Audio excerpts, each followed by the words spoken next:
Hello viewers, మీరు వింటున్నది నిజం కాదు. మీరు వింటున్నది ఈ కోవిషీల్డ్ టీకా అనేది మనం ఎప్పుడో 2002లో కరోనా టైంలో మనం తీసుకొని ఉన్నాము. ఒక్కొక్కరు ఒక్క డోసు, కొందరు 2 డోసులు, ఇంకా కొందరు 3 డోసులు తీసుకోవడం అంటూ జరిగింది. ఇది భారత్లోనే 220 కోట్లకు పైగా దీన్ని మనము వేసుకొని ఉన్నాము. ఎటువంటి భయాలు కానీ పెట్టుకోవాల్సిన అవసరం లేదు.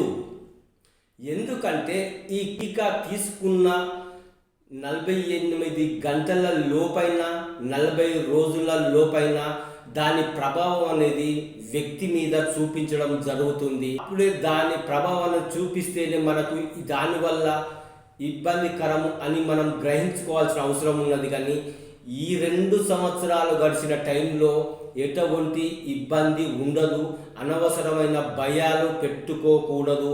ఈ కోవిషీల్డ్ టీకాను కూడా రాజకీయ పార్టీలు వాళ్ళకు అనుకూలంగా మార్చుకొని తప్పుడు ప్రచారాలు చేయడం అంటూ జరుగుతుంది. ఒకటి టీకా కొన్ని లక్షల కోట్ల మందికి వినియోగిస్తున్నారంటే ఈ ప్రపంచంలో ఉండే హెల్త్కు సంబంధించిన వాళ్ళు అట్టిగానే దాన్ని సరఫరా చేయండి, మనుషులకు వేయండి అని ఊరికనే తెలియకుండా ఏమీ దాన్ని టెస్ట్ చేయకుండా ఈ ప్రపంచ దేశాల మధ్యలోకి దాన్ని పంపించడం అనేది జరగదు కదా. అది ఎన్నో రకాలుగా దాన్ని టెస్టులు చేసి ఎటువంటి ఇబ్బందికరం కాదు, ఉండదు. కోట్లకు నూట్లకు ఒక్కరికి మాత్రము ఇది ఇబ్బందికరంగా మారవచ్చును. వాళ్ళ వల్ల హెల్త్ను ఇబ్బంది ఉండవచ్చును అని అందరికీ ఉండదు. కోట్ల మందిలో ఒక్కరికి మాత్రం ఇది జరగవచ్చును ఇలా అని తెలపడం జరిగింది. టీకా వేసే ముందే వాళ్ళు చెప్తారు, మీకు దబ్బన వాంతులు గిట్లా కళ్ళు తిరిగినట్టు గిట్లా కావచ్చును, జాగ్రత్తగా ఉండండి, ఏదైనా హెల్ప్ లైన్ తీసుకోండి అని ముందుగానే చెప్పి మనకు టీకా వేయడం అంటూ జరుగుతుంది. అది జరిగి 2 సంవత్సరాలు గడుస్తుంది. ఇక దాని గురించి భయాలు మీరు పెట్టుకోవాల్సిన అవసరం లేదు.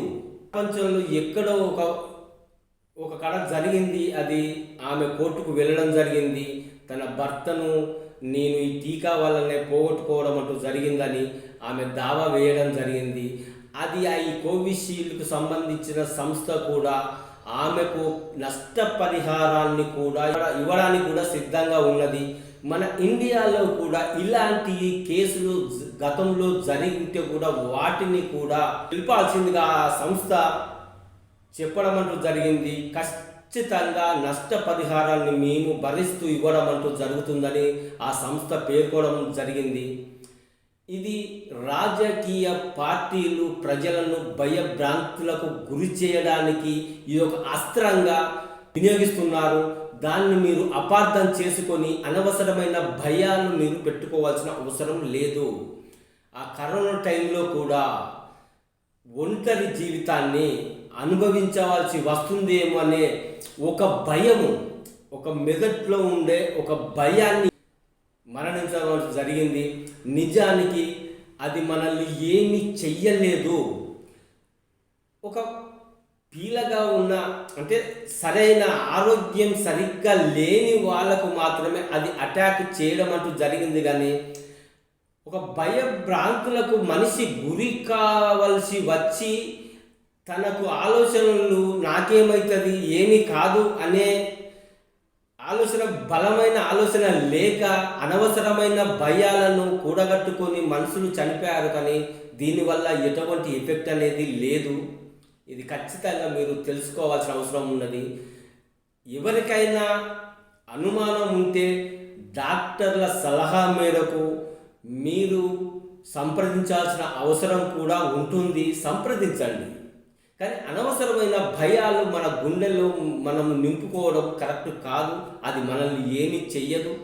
ఎటువంటి ఉపద్రవం దాని వల్ల మనకు రాదు అనేది ప్రజలు గమనించాలి. ఇది ఖచ్చితంగా తెలుసుకోవాల్సిన విషయము. 10 మందికి షేర్ చేయండి. లైక్ కొట్టడం వల్ల ఇంకా చాలామందికి ఈ వీడియో చేరడం అంటూ జరుగుతుంది. ఇది ఒక రాజకీయ కోణంలో దీన్ని తీసుకొని రావడం అంటూ జరిగింది. ఇది ప్రధానమంత్రి నరేంద్ర మోడీని చిక్కుల్లో పడేయడానికి చేస్తున్న ప్రయత్నం మాత్రమే ఇది.